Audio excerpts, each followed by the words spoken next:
যা কিছুই ঘটুক এই মৃত্যুর দায় স্বামীরা এড়াতে পারে না। আজকে যখন হত্যা মামলা হলো তো সেই স্বামীরা কোথায় এখন? ডন সাহেব যদি একদম নির্দোষী হতো তাহলে তো এভাবে পালিয়ে থাকতো না। পুলিশ কেন গ্রেপ্তার করছে না এটা জানি না, তা পুলিশের উপরে আস্থা রাখতে চাই। তো আমাকে যখন থামাইতে পারে না তখন উনি দুইবার কিন্তু আমাকে লিগ্যাল নোটিশ দিয়েছিলেন, এরপরে আমি থামি।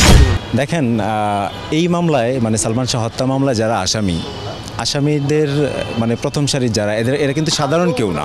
হ্যাঁ, আপনি যদি দেখেন আজিজ মাহমুদ ভাই, তারপরে সামিরার মা লুসি, হ্যাঁ এরা কিন্তু সাধারণ কেউ না। তো এরা তো চাইবেই গ্রেপ্তার এড়াতে বা এই বিষয়টা যাতে ফাইলবন্দি হয়ে থাকে এটা চাইবেই। তো আমরা কখনোই আমাদের এই বিষয়টাকে হুমকি হিসেবে মনে করি না, কারণ আমরা ভক্ত, আমরা তাকে ভালোবাসি, আমরা বিশ্বাস করি সালমান শাহকে হত্যা করা হয়েছে, যার কারণে আমরা সবসময় বিচার চেয়েছি, বিভিন্নভাবে আন্দোলন করেছি, রাজপথে ছিলাম, আদালতে যতদিন শুনানি হয়েছে আমরা চেষ্টা করেছি থাকতে। আমি থাকতে পারিনি, অন্য কেউ গেছে, বিভিন্ন ভক্ত বিভিন্ন জেলা থেকে দূর দূরান্ত থেকে এসেছে, তারা উপস্থিত হয়েছেন।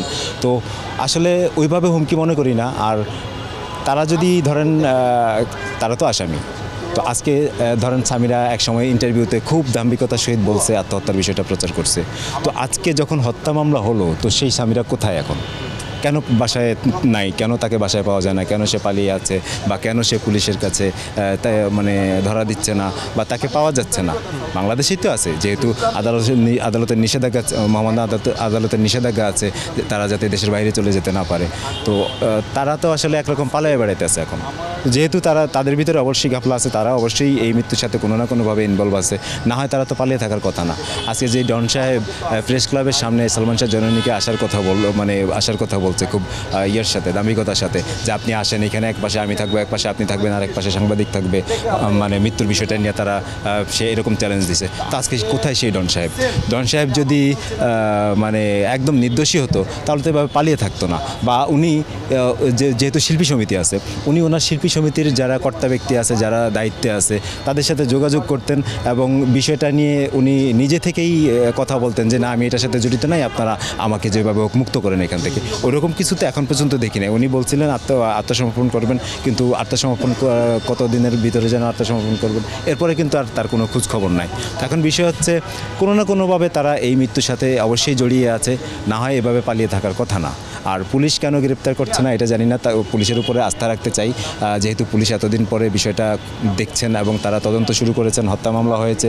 আমি আশা করব তারা এই খুনিদেরকে মানে যারা হত্যা মামলার আসামি তাদেরকে গ্রেপ্তার করবে এবং জিজ্ঞাসাবাদ করবে এবং এই বিষয়টার সুরাহা করবে। ভক্তরা জানতে চায়, একজন মা, সালমান শাহর মা নীলা চৌধুরী, উনি বয়স্ক মানুষ। হ্যাঁ, আমার ধরেন হুমকি, উনি একসময় ধরেন আমাকে ব্যক্তিগতভাবে মানে বিশ্বাস করাতে চেয়েছিল যে এটা আত্মহত্যা। তো এখন ভাই উনি তো ওনার কাজ করবে, উনি সবসময় ফেসবুকে প্রচার করতেন এবং বলতেন, কমেন্ট করতেন, রিপ্লাই দিতেন, পোস্ট করতেন স্বামীরা। তো উনি মানে তখন প্রচার করতেন যে সালমান শাহ আত্মহত্যা করছে। এখন আমাদেরকে বুঝাইতে চেষ্টা করতেন অনেকভাবে। তো আমাকে যখন থামাইতে পারে নাই তখন উনি দুইবার কিন্তু আমাকে লিগ্যাল নোটিশ দিয়েছিলেন, এরপরে আমি থামি নাই। আমি আমার কাজ করতেছি, কারণ আমি বিশ্বাস করি আমার প্রিয় নায়ককে হত্যা করা হয়েছে। যখন উনি জীবিত ছিলেন, উনি জীবিত থাকতে এবং মারা যাওয়ার পরে পরবর্তী সময়ে অনেকগুলি ঘটনা আগে পরে বিশ্লেষণ করলে এটাকে কখনোই আপনার আত্মহত্যা মনে হবে না, এটা অবশ্যই হত্যাকাণ্ড। এবং এই মৃত্যুর সাথে স্বামীরা অবশ্যই জড়িত আছে। যে যা কিছুই ঘটুক এই মৃত্যুর দায় স্বামীরা এড়াতে পারে না। হ্যাঁ, যেহেতু একই ফ্ল্যাটে তারা ছিল, একই মানে ফ্ল্যাটে একই বিল্ডিংয়ের ছাদে, এক ছাদের নিচে তারা ছিল, তো কোনোভাবে এই মৃত্যুর দায় উনি এড়াতে পারে না। আর এই যে হুমকির বিষয়টা, আমি হুমকি মনে করি না, কারণ উনি যদি আমার বিরুদ্ধে কোনো ব্যবস্থা নিতে পারে, আইনি ব্যবস্থা হোক বা অন্য কোনো কিছু, এটারে আমি বিন্দুমাত্র কোনো হুমকি মনে করি না। আমি আমার জায়গায় অনড় আছি, আমি আমার প্রিয় নায়কের হত্যার বিচার চাইবো, কথা বলবো, এটাই বাস্তব সত্য। উনি আরও যদি অনেকগুলো লিগ্যাল নোটিশ দেয় বা উনি আমার বিরুদ্ধে মামলা করে বা আইনি কোনো পদক্ষেপ নেয়, ওইটা নিয়ে বিন্দুমাত্র আমার মাথা ব্যথা নেই। হ্যাঁ, ধন্যবাদ।